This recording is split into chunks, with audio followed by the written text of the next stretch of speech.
Why, hello there. Earlier this week, the Blasphemous 2 team released a statement on social media and Steam, stating that they're working on a patch to address the prominent bugs in the new Mea Culpa DLC and True Torment update content. In addition, they announced that they're also working on an update to change how the New Game Plus mode works in Blasphemous 2 to more closely reflect the experience of Blasphemous 1's True Torment mode. As I discussed in my review, I think the current mode in Blasphemous 2 is fun, but ultimately disappointing compared to my expectations. Now that I've played a full New Game Plus run with all of the 8 penances on in Blasphemous 2, I've got an even better understanding of the current system. So let's revisit the topic of True Torment mode ahead of the update and discuss how Blasphemous 2 could implement a system that gives us the best of both the Blasphemous 1 and current Blasphemous 2 True Torment modes. Before we dive in, consider subscribing to the channel for more Blasphemous content. Before the DLC release, I actually made a video discussing this very topic, using the True Torment mode in Blasphemous 1 as a precedent for how it might function in Blasphemous 2. I guess I was just doing prep for this video. Otherwise, I got everything from design discussions to story analysis to full critiques about these games, and I have more planned. Either way, thanks for spending your time here, and let's get into the Blasphemous 2 True Torment mode. In the current Blasphemous 2 True Torment mode, you unlock the option to ascend your file to New Game Plus after beating the game. After doing so, New Game Plus starts, and near the beginning of the game is an altar where you can choose penances to add to your run. These are 8 difficulty modifiers, and you can select any number of them. These penances are Final Judgment, which makes enemies tougher and spikes and falls insta-kill. Vow of Poverty locks Fervor and Rosary bead slots to base level. Spilled Blood turns the health bar into orbs.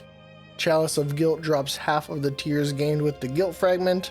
Ascension of Penance makes every hit increase guilt, as well as buffing attack power when Penitente is guilt-free. Penance for the Remorseful makes enemies respawn every time Penitente enters a room, and buffs his damage resistances. Barefoot Procession makes any damage drain the Fervor bar and buffs Fervor gains. And finally, Endless Thirst makes Tears and Marks of Martyrdom accumulate more slowly, and all altarpiece slots are unlocked from the start. Based on a mixture of type and quantity, penances raise your retribution level, shown as this cool decorated skull that gets more ornate the higher the retribution level. Completing a run earns you rewards based on your retribution level, and these rewards carry over between runs. Getting your retribution level to max, which doesn't require all penances, gets you all of the rewards at once, which consists of a chant, a quick verse, and 4 altar pieces. The rewards are cool but not amazing, and definitely not as interesting to me as keeping all of my items between runs. That being said, I really did enjoy my all penances run in Blasphemous 2. Taking all of them has some diabolical synergies, such as the life orbs of Spilt Blood essentially negating the resistances buff and peace for the Remorseful by making damage binary, and the limited Fervor and Vow of Poverty combining with the constant guilt accumulation of Barefoot Procession to essentially negate using prayers and Veredicto's Fire. Even with all these penances on and starting with only base game items, I found the run to be surprisingly manageable. It was fun to optimize my route through the game to give myself the best chance at success. The mix and match nature of the modifiers provides even more flexibility than the 3 penances in Blasphemous 1. It was fun to combine returning modifiers to give a familiar but fresh experience with True Torment mode. Like Blasphemous 1's True Torment mode, the fun comes from having restrictions that force you to play the game differently and use items and tactics that you might not otherwise consider. I'd never played through the game without liberally using prayers, but because of the mix of penances I took, I played most of the game without prayers, and that made me approach my build and bosses in new ways. So the Blasphemous 2 True Torment mode as it exists in its release form is fun, and the flexibility of penances is even an improvement over the system in Blasphemous 1, but not having the option to keep your items and abilities between runs makes the system not as fun for me as it was in the first game. New Game Plus to me is equally about restricting options to create unique approaches and getting to mess around with my full arsenal throughout an entire playthrough. In Blasphemous 1, these two aspects played into each other, where the increased difficulty of enemies meant that you had to make good use of your expanded arsenal even in the early game. So then, how can the Blasphemous 2 True Torment mode implement retaining your items and abilities between runs? Simply making New Game Plus retain your abilities and items between runs probably works, but it also raises some issues and unbalances the current system. I think that retaining abilities and items should be an added penance, thereby making it optional for those who prefer a fresh start, and allowing for it to balance itself out a bit. As described earlier, bigger penances like Endless Thirst and Barefoot Procession both add a challenge and balance it with an advantage to offset it, making it not just about making the game harder, but changing how players approach the game. In the current system, it is the Final Judgment penance that increases enemy difficulty in addition to creating instant kill spikes and falls, otherwise the enemies have base game difficulty. In Blasphemous 1, retaining items and abilities went hand in hand with tougher enemies, so I think that this new penance should make enemies deal more damage and have more health, with the trade-off being that you retain the items and abilities. This could even stack with Final Judgment to make enemies and bosses even beefier if a player wants to do that. Like Blasphemous 1, I think this penance should let you retain prayers, statue, beads, weapons, weapon skills, and abilities, but that key items, pre-do upgrades, health and fervor upgrades, rosary bead slots, and altarpiece slots should be reset. The system maintained a level of progression and increasing challenge for Penitente while letting players have fun with all of their toys. With this penance, as I've described, there are a few details I think are worth considering, and I'll tackle them from minor to major details affected by this.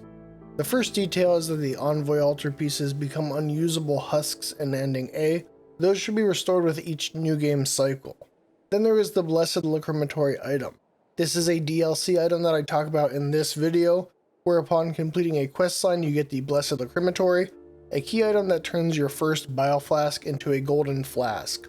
It's a key item and a health upgrade, so it fits the criteria I've laid out to disappear between runs, but I wasn't sure if needing to go do the questline every run to get it back felt great. Ultimately, I fell on the side that it should be reset from the start, as having such a powerful item could mess with the character progression. I can see the argument for keeping it between runs, however. Going a bit broader now, I think that Endless Thirst, in which tears and martyrdom points accumulate slower, but all altarpiece slots are unlocked, might become unreasonably powerful if you retain all of the statues and have all the altarpiece slots unlocked from the start. I may be wrong, let me know if you disagree in the comments, but perhaps the solution could be to reduce the altarpiece slots being half unlocked in this penance. I had lots of martyrdom points by the end game on my all penances run, so I don't think that having to purchase a few would unbalance the penance severely. On the broadest level, I've been considering how having all abilities might create unintended sequence breaks. In the current system, you do retain the cherubs you've discovered between runs. This has led to a sequence break where you can access elevated temples early through the tower, letting you to ultimately avoid the 3 regrets bosses in the early game. I don't actually see this as a problem. In Blasphemous 1, having all relics from the start led you to similarly skip the first half of the game if you wanted to, and I think that's fine in New Game Plus.